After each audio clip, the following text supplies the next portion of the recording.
Well, this is a first, motherfucks.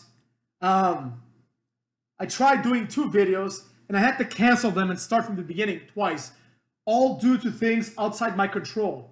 Like, number one, it was pretty hot, so I wanted to open the window, and, it took some time, and I felt bad, so I started the video from the beginning. Then, I was eating my last piece of mango, and I didn't pause the video, because I just learned now you can pause this son bitch. And I ate the mango not while talking, but there was a nice mango break in there for a few seconds, and I felt that's not up to the hater standards. You understand what I'm saying? So the hater finished his mango, and the hater is now ready to talk about this video. Now, since I mentioned the mango, you're probably all wondering, why are you eating mango? What are you, some girl or something? You know what I'm saying? Now, mangoes are awesome, and the hater is trying to use fruit and other healthy food, cooking for himself, not eating out all the time, because I can still eat out, because there's still a few restaurants under my new apartment building and things like that, and I can always, Uber Eats is still going strong around here. But I'm going to try to cook for myself in an attempt to live a better life. And this brings me to my relevant point, which is this. Now, we're going to start a new series called The Hater Motivation. This was one of my visions when I started YouTube, right? It was so I can have a place where I can motivate people. First, I wanted to motivate smarks from not being from turning from smarks into normal people. I didn't even know there was a thing called anti-smart, but apparently there is, motherfuckers. So there's that. And 2, I want to motivate everyone, including myself, to get better and better at everything that we do. We will get better together, motherfuckers, together. Now, the hater may have let himself go and gained a few pounds, but believe you me, motherfuckers, believe you me, the hater has a lot of wisdom and knowledge to dish out on the things most pertinent to all of us. And furthermore, as the hater learns and grows, he wants to share this with everybody else. So look out for those motherfucks. All right. Now that we got that out of the way, let's talk about the subject matter at hand here. All right. We're talking about the top 10 best stables ever. Or at least that's what you thought when you clicked this video.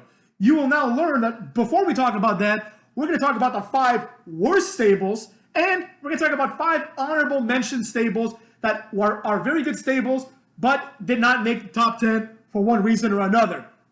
Now, before I continue, the ground rules are as follows. Tag teams do not count.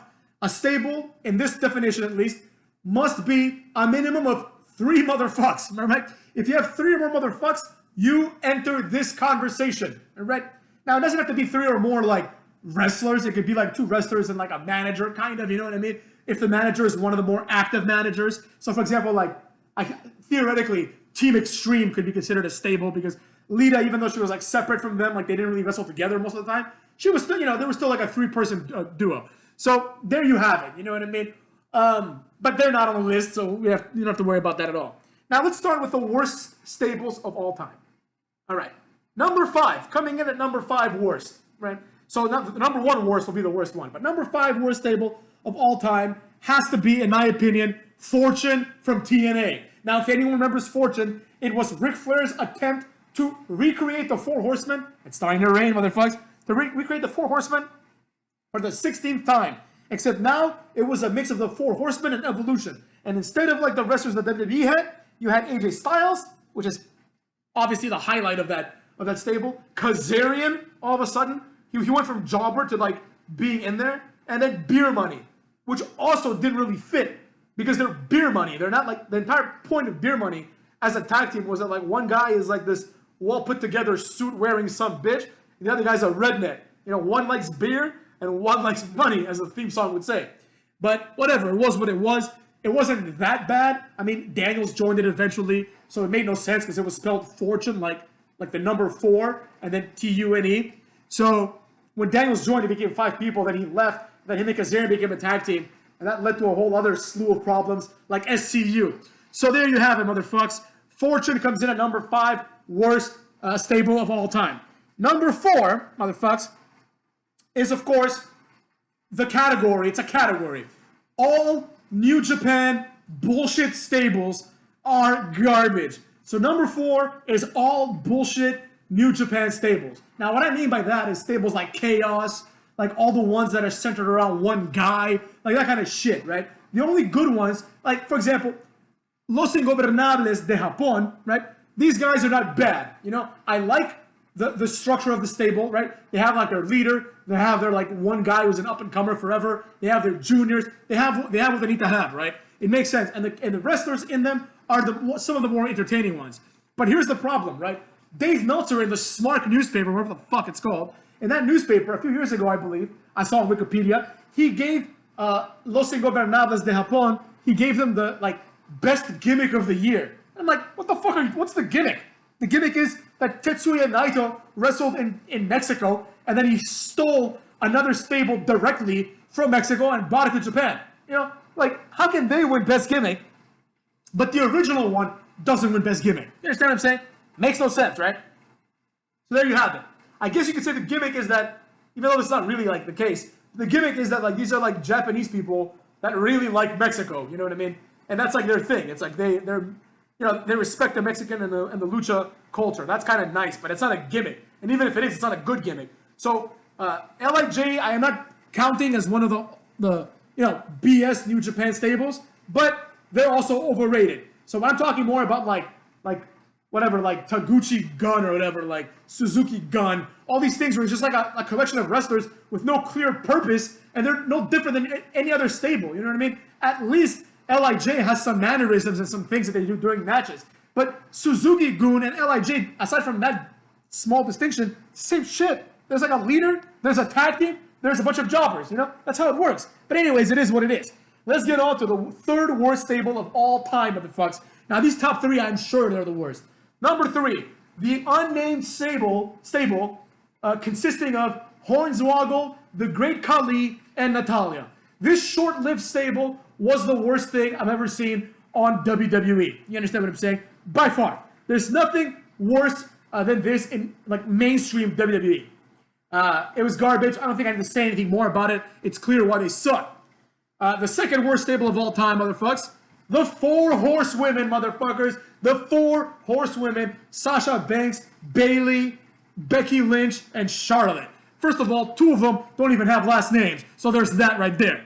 Number 2, they're not good enough to continue this legacy. What's up with everyone wanting to be the next 4 horsemen? How about come up with your own identity? That's a thing that's missing big time from wrestling, is people with their own identity. The last 2 I can think of off the top of my head is Bully Ray and D'Angelo De Niro are the last 2 wrestlers who have had like a clear, distinguished gimmick that would only work with them and no one else, right? Like as we've seen, for example, Andrade's gimmick can easily be replicated onto Humberto Carrillo and more importantly, Angel Garza. It's the same exact gimmick. He hangs out with Lena Vega and he's a ladies' man. You know what I mean?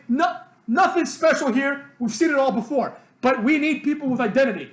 And it's especially egregious when people copy the identity of other people, like Rowdy Ronda Rousey, which was stupid, and the 4 horsewomen, motherfuckers. The 4 horsewomen, right?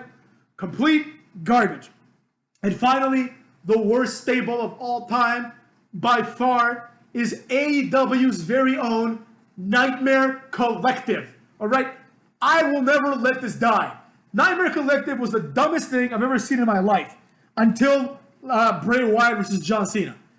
Nightmare Collective, actually, it's right on the table. Actually, what am I saying? Nightmare Collective is way worse. Because Nightmare Collective, like, it was all retconned as Brandy bonking her head. But it's like, what about the rest of the people that saw it? You know, what about the fans that saw it? What about, like, JR that called the matches? You know, what happened to Luther or the bald girl? You know what I mean? If they ever come back, if they ever get signed again and come back, are we just going to ignore the fact that they were there? I mean, I don't really give a shit, but is that what's going to happen? I don't know, motherfuckers. I don't know. So Nightmare Collective was the worst thing ever because it was explained as like her dream, which is kind of another form of arrogance. It's like we're supposed to believe that Brandy's dreams are so vivid and so worthy of TV time that they manifest themselves in reality, basically. You know what I mean? I know I'm overthinking it, but come on, guys. That's garbage. Nightmare Collective, total shit. Get out of my TV. I'm glad that it was all in Brandy's head.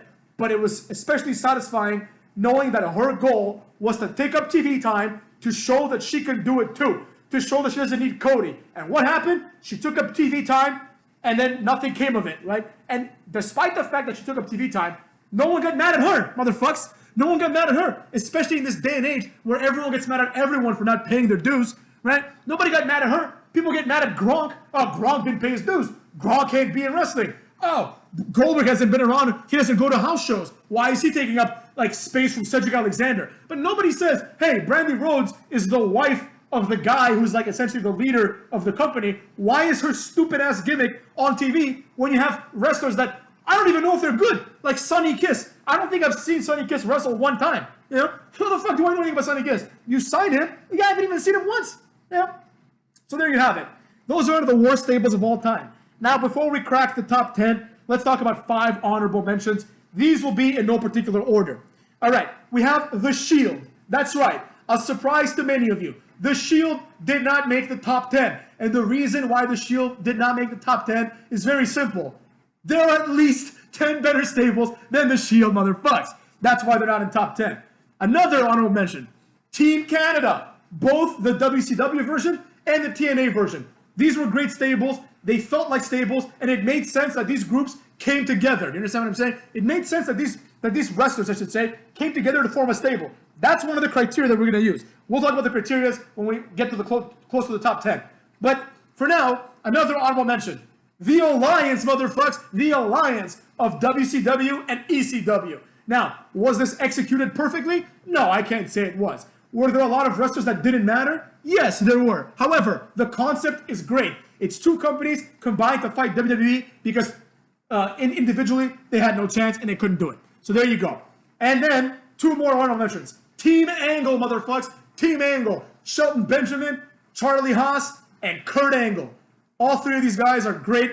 All 3 of these guys are great wrestlers. All 3 of these guys are great athletes. You know, and they're all badasses, which was awesome. Even though Charlie Haas and Shelton Benjamin were young, they fit in well. They were talented. It's not like now where you have like Chad Gable and people are like, oh, he's the next Angle. No, he's not. He's the next like Funaki is what he is. You know what I'm saying? Now, I will say the other one whose name I forget, Jason Jordan. Yeah, Jason Jordan. Jason Jordan, that guy had something. I mean, they saddled him with like Kurt Angle's like bastard child or whatever, which I didn't think it was that big of a deal.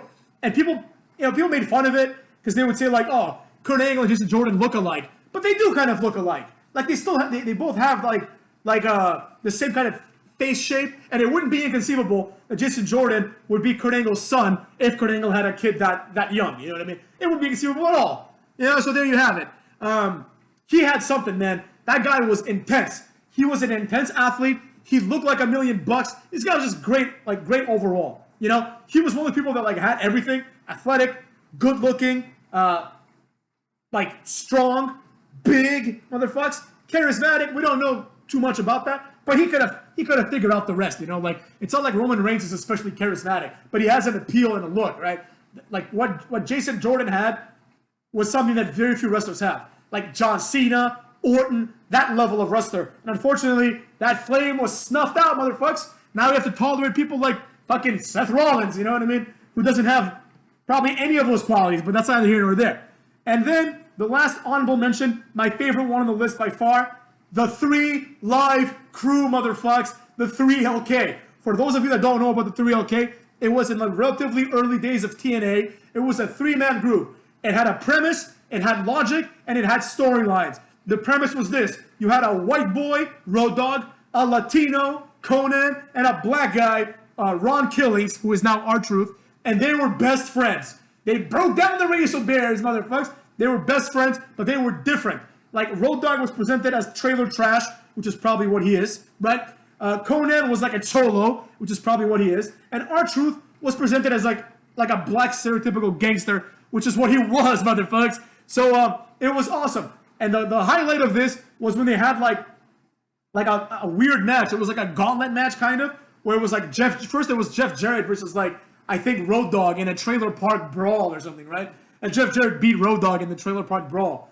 Then you had to fight like Conan in like a Southside El Barrio match or something, right? So you beat up Conan, and then you had to fight R-Truth in a ghetto brawl, and R-Truth won. And they were the faces. They were awesome. They had like a relatively shitty theme song, but it was the 3 of them singing and rapping. So it was pretty cool. You know, it's like they really felt like friends. And I saw an interview where Conan said that 2 of his closest friends in wrestling are Road Dogg and R-Truth, which makes me happy. Or was it, I think it was Road Dogg who said that 2 of his closest friends, and he's got a lot of friends, that 2 of his closest friends are R-Truth and Conan, so it was a great stable. I really liked the 3 Live Crew. They ruined it when Billy Gunn came in and it became the 4 Live Crew. That was just stupid, because what the hell is his thing? Like, what stereotype does Billy Gunn fit? Like, the guy who's, like, secretly gay or something? I don't know. Like, what could he play? Like, that's the only thing Billy Gunn's ever played. And Billy Gunn's great. I love Billy Gunn. But the only character he ever played was when he was, like, pretend gay with Chuck Palumbo, right? Everything else is just Billy Gunn. He's just Billy Gunn, you know? So, there you have it. He had no room in that stable. But now that we're at the top 10, let's get to it, motherfuckers. Let's not waste too much time because it's already been 15 minutes in this bitch. But let's get to it. Now, I will say this. The ranking of these, every ranking up until now was whatever. It was kind of like random. But the ranking for these is in order, and the following criteria have been taken into account. 1, longevity of the stable.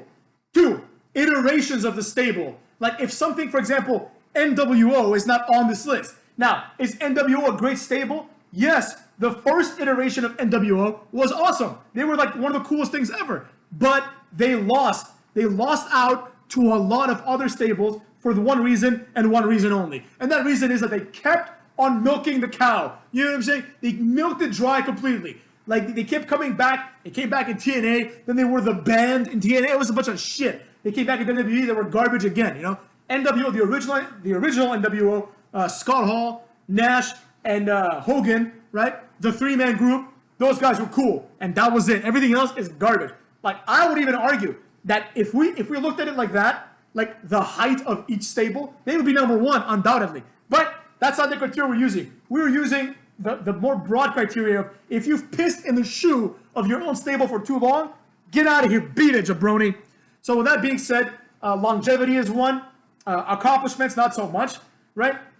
But also the logic and presentation behind each stable is important. So for example, a stable like Death Triangle, which is Pac and fucking Lucha Brothers, would never be on this list because they have no purpose in being together. They're just 3 guys. Death Triangle, more like 3 random guys, you know what I mean? That's not a good stable. A good stable has to have cohesiveness and a concept behind it. So, that being said, let's start now. Stable number 10, motherfucks. From TNA, the Latin American Exchange. You know what I'm saying? LAX was awesome.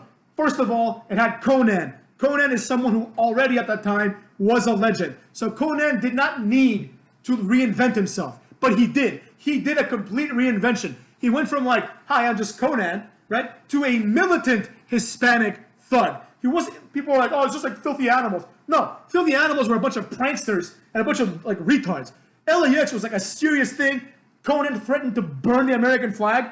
At that stage of his career, him doing such controversial and over shit that got some, not too much, but a little bit of mainstream attention is awesome. LAX was tight. And not to be outshined by Conan, Homicide and Hernandez, one of the best tag teams of all time in my opinion. I should make a video of best tag teams. I don't think I've done that yet. But Homicide, and I remember distinctively, like their second week together, Conan was on commentary, and they fought these 2 white jobbers, and Conan was like, look at these 2 white boys getting their asses whooped. Look at them, right? And then like, Homicide hits the Gringo Killer, which is a vertebraker, and then Hernandez does the border toss on the other one. And I'm like, holy shit, this is the coolest thing I've ever seen in my life. You know? Because that's what wrestling's supposed to do. Wrestling's supposed to make you think like, wow, this is so awesome, right? I'm like, this is tight as shit. And think about that. I'm a white boy. What do I know about this, right? But I can resonate. I can resonate because it's so well done and so well portrayed, right? It feels real. And Conan was like, yo, what the fuck? Like, we're done like being little bitches, right? We're gonna do what the fuck we want because we're like motherfuckers, you know what I'm saying? We're like from the street, dog. Now, LAX might even be higher on this list if it weren't for the fact that Santana and Ortiz, who are now known as Out and Proud in AEW, were part of LAX for a while. No, that's not good. And then there was like Machete or whatever. LAX had a few snags. But the majority of the LAX run, as far as I've watched at least, was Hernandez and, Homicide and Conan. Now, when Conan reinvents the stable, I don't really count that. That's not the same stable, you know? It's like, if like one guy, like, it's kind of like, imagine if, I don't know, the Beatles, if they were all alive, and Ringo Starr picked up 3 other guys and was like, we're the Beatles now. No, motherfuckers. Like, whereas NWO, for example, kept reinventing itself with concurrent members, like the Wolfpack, you know, you had like Kevin Nash, you had all these motherfuckers. That's not what happened with LAX. With LAX, it was just Conan, and that's basically it. and Homicide and Hernandez, that's the original LAX. That's the one that matters. But if things like Out and Proud never existed, then LAX would be much higher on this list. Number 9, motherfucks, one of the few good things to come out of Japan. I gotta be honest, Bullet Club. Bullet Club was awesome. Now, once again, Bullet Club might be higher up on the list. Like if Bullet Club disbanded after AJ Styles and Gallows and Anderson were signed for WWE, then it would have been higher on the list. But after that, we had to tolerate Kenny Omega and the Young Cucks ruining everything. You know what I'm saying? So that's why Bullet Club is number 9. And another reason is that they were a very unique concept. Just like LAX, which was unique, Bullet Club is very unique. People are like, oh, they're just NWO. Not really, motherfucks, because the premise of Bullet Club is that they are in Japan and they are foreigners, right? So it's like it's a new take on the foreign invader stable, right? So just like we talked earlier about Team Canada, they're like the Team Canada of New Japan because they're white people and the Americans and the Samoans and the Canadians, they're the minority, obviously, right? So they've banded together, you know, and they're like, fuck this, we're gonna do what we want here because we don't give a shit about Japan and its traditions and customs. That was the subtext here. The subtext was Finn Balor, who had been in Japan for a long time. He was like, I don't give a fuck anymore. What do you think of them apples? You know what I'm saying? I piss on your like wrestling tradition. I piss on all of it. I'm gonna do it like I want to do it, and that was cool. So after that, Kenny Omega and most other jerk-offs ruined it, and then we had like fucking what's it called? Tama Tonga and these other jobbers. They're like, oh, we're the Bullet Club firing squad. Oh, look, Haku is my father. People pretend he's the toughest guy of all time. And I'm not saying he wasn't a tough guy, but let's be real, motherfuckers. He was tough for wrestlers. I mean, we saw what happened. JBL, Godfather, a lot of these tough guy wrestlers, you know, they got knocked out by Bart Gunn, motherfuckers. And then we also what Butterbean did to Bart Gunn, completely destroyed him. You know what I mean? So they like Haku, yeah, he's strong when compared to like Farouk. You know what I'm saying? Savio Vega maybe. Then maybe he's even stronger than Bart Gunn. But is he strong enough to beat up Butterbean? If you think the answer is yes, you done gone lost your mind, motherfuckers. Butterbean would break this guy's face in about 2 seconds. And if you don't know who Butterbean is, I suggest you go watch Butterbean versus Bart Gunn Fall Brawl to see some brutal head rattling, motherfuckers. So, Bullet Club is tight for that reason. You understand what I'm saying, motherfuckers? Bullet Club does get the job done in this regard. And now, on to number 8. Number 8, motherfuckers, the original 4 Horsemen. I have to give them props. The original 4 Horsemen, I was debating either the 4 Horsemen or the Freebirds. I didn't want to have both because they're both old-ass stables, and I don't think either of them were really, really that great. But the 4 Horsemen have been imitated so many times, and they pretty much pushed Ric Flair's career forward, which is awesome because Ric Flair was then able to push the career of many other people forward. And as a stable, in my opinion, they're one of the first to kind of have that structure, right? There's the leader, and he's not the biggest guy. Then you have the enforcer, and then within the stable, you also have a tag team, right? So 4 Horsemen, I give them props. Again, the fact that they've been like rehashed again and again to some capacity, especially if you count Fortune, it's hard to like give them props. But I have to say it like it is. The 4 Horsemen, the original ones, were cool. They were cool dudes. Even Tully Blanchard, who I make fun of. They were cool motherfuckers, all right? And also Ric Flair, I mean, come on. Ric Flair drip, go woo on a bitch. You understand what I'm saying? All right. Now, stable number 7, motherfuckers. This will surprise a lot of people, I predict. The Right to Censor, motherfuckers. The RTC comes in at number 7. Now, once again, the RTC ticks off all the boxes and more, right? Number 1, there is a purpose as to why the stable exists. They want to censor everything. 2, it gave Stevie Richards, whatever, I think it was Steven Richards at the time, it gave him something to do, which was awesome because Steven Richards was a jobber for such a long time, and this guy, I don't think he needed to be a jobber. He wasn't that bad, you know? So it finally gave him some exposure, which was awesome. I enjoyed that a lot. And it gave exposure to a lot of people that had no direction. Bull Buchanan, Godfather, Val Venus, the Ivory. Like, Ivory would have gotten lost in the shuffle, right? And that's why RTC is one of the best stables of all time. Because even though it was relatively short-lived, at least compared to some of these other stables, it was awesome because it gave people something to do. They were mad over, right? Like, they were hated, they were heels, but they were over. People were booing them. People were like they were getting pay-per-view matches. People were excited to see them get put through tables.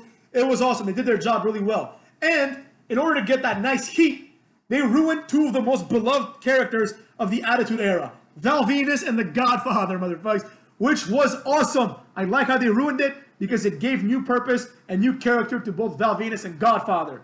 If you like The Godfather as a pimp, you had to respect The Good Father when he joined RTC because he was this guy with huge arms, wearing like a nice white shirt with a tie and tattoos on his arms, and he looked like a guy not to be fucked with, you know? He wasn't smiling and laughing anymore like The Godfather was. He was a serious dude, and that was awesome. Now, after that, number 6, motherfuckers, the Ministry of Darkness. Now, the Ministry of Darkness is cool for 2 reasons. Undertaker and Paul Bearer. Everyone else kind of sucked. I mean, the Acolytes were cool, but they weren't really that important. Midian, Viscera, no one gave a fuck. The Brood, when the Brood joined them, no one gave a shit. But the storylines behind the Ministry of Darkness were legit. Like, Undertaker was kidnapping broads and forcing them to marry him, motherfucks. Undertaker eventually turned out to be in cahoots with McMahon. It was legit. It was awesome. But the Ministry of Darkness is just cool. Like, Ministry of Darkness Undertaker, like with a little, like, three strips of facial hair, like the 3-strip goatee, looked like a badass, man. He was probably in the best shape of his life. He was just a monster, you know? And it was new and fresh and actually dark and evil. And it was a big stable. So there was a lot of people that could afford to lose, etc., right? Next up, we have number 5, motherfuckers. Number 5. I hate to say it. D-Generation X, motherfuckers. D-Generation X only comes in at number 5. Why? For the same reason as the NWO not being on the list. DX was better than NWO overall, but DX also suffered from the same problem. Countless reunions. Now, original DX with Shawn Michaels and Triple H, 10 out of 10. DX, Shawn Michaels, X-Pac, Road Dogg, and Billy Gunn. And then the McMahon-Helmsley era, another 10 out of 10. Those were both awesome. Then, when it started getting dumb, was after the first reunion of Shawn Michaels and Triple H. That was cool. That was awesome. But after that, shortly after that, it got stale. And then their subsequent reunion was even worse. Right? And then all these other bullshit reunions they keep having, right? I don't like them either. So for that reason, DX sticks at number 5. Now, number 5 is still pretty good, let's be honest. We still got a lot of places to go in this rant, motherfucks. So, number 4. That's right, motherfucks. Number 4, we're already there. The stable that comes in at number 4 is none other than Evolution is a Mystery. Yeah,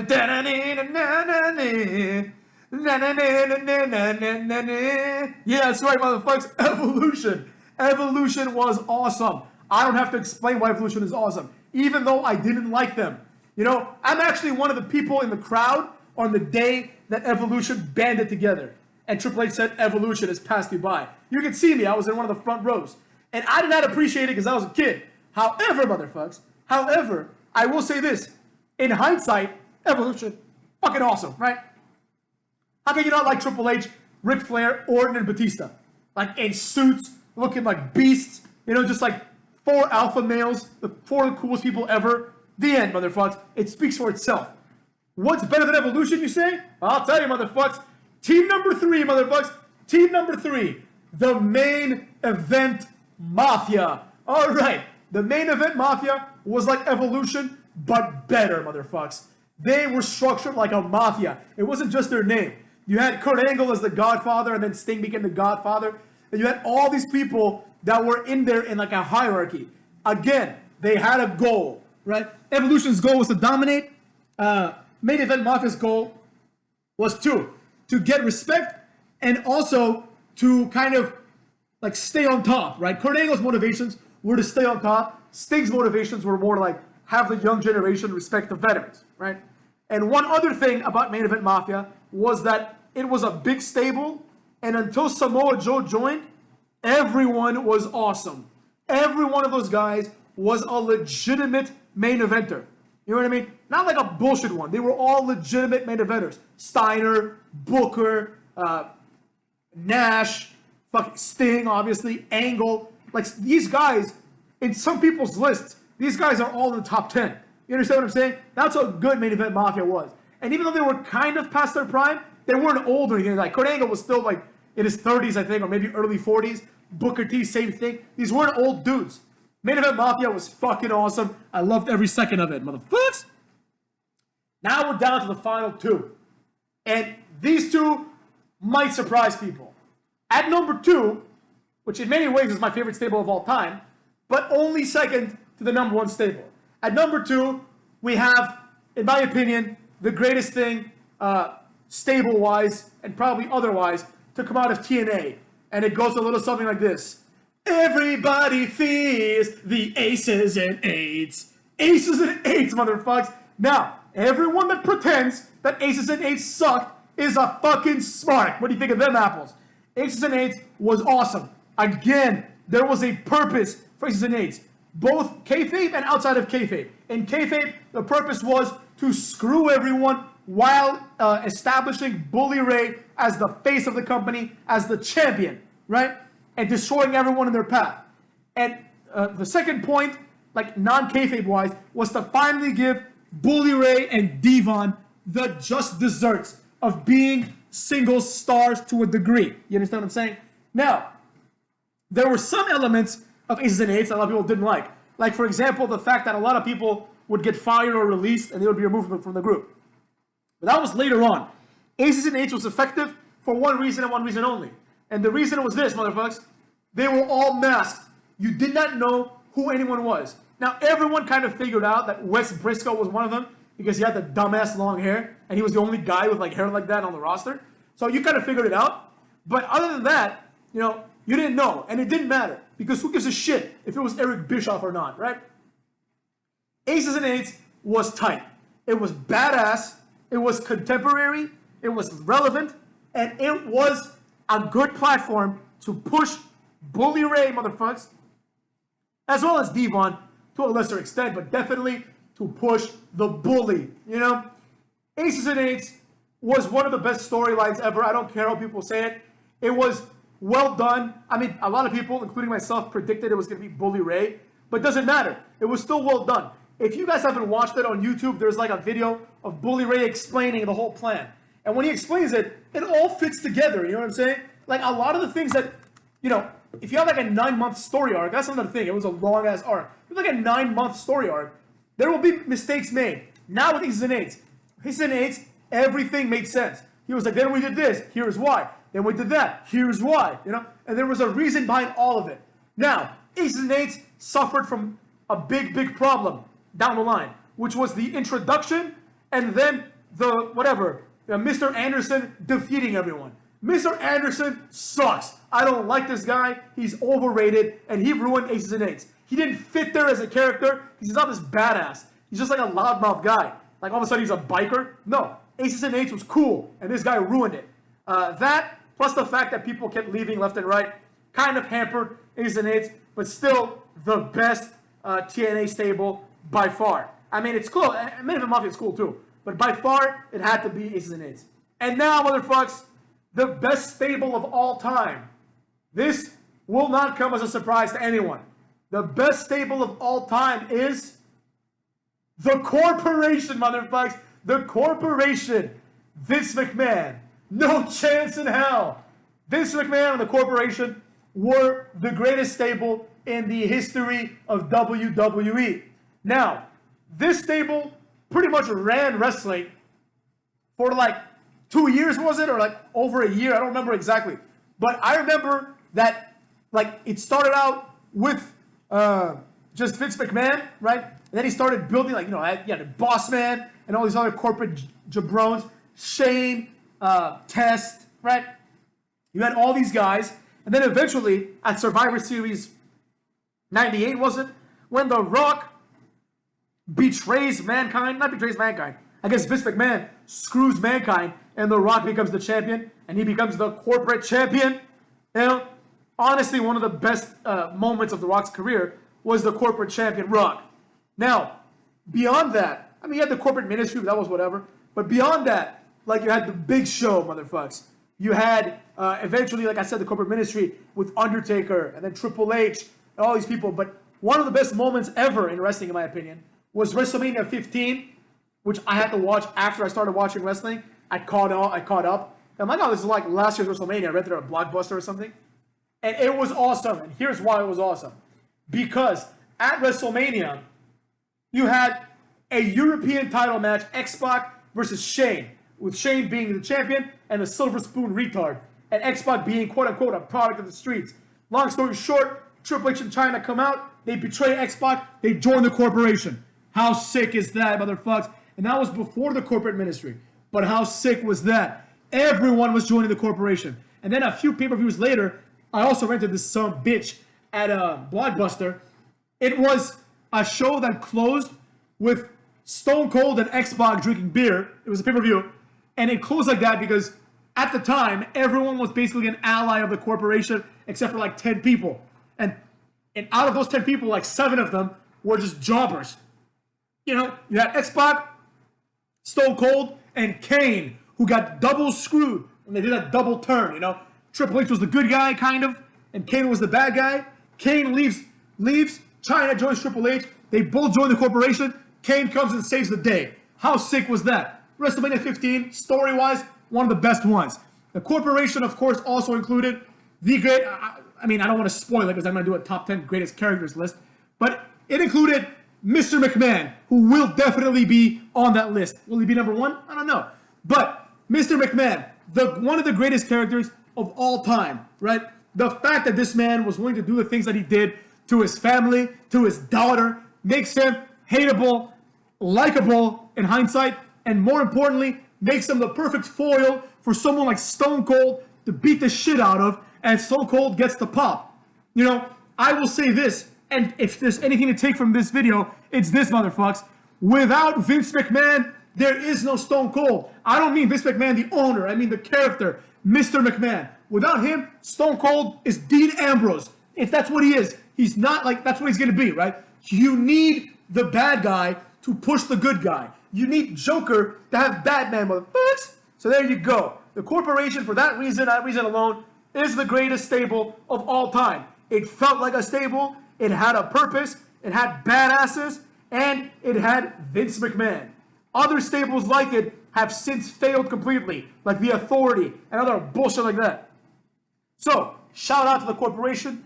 Shout out to Vince McMahon, motherfuckers. And shout out to all of you motherfucks for watching this. And now, to close this off with my newest catchphrase, the most electrifying line in YouTube today, it goes a little something like this. Totally unfiltered, totally uncensored, go fuck yourselves.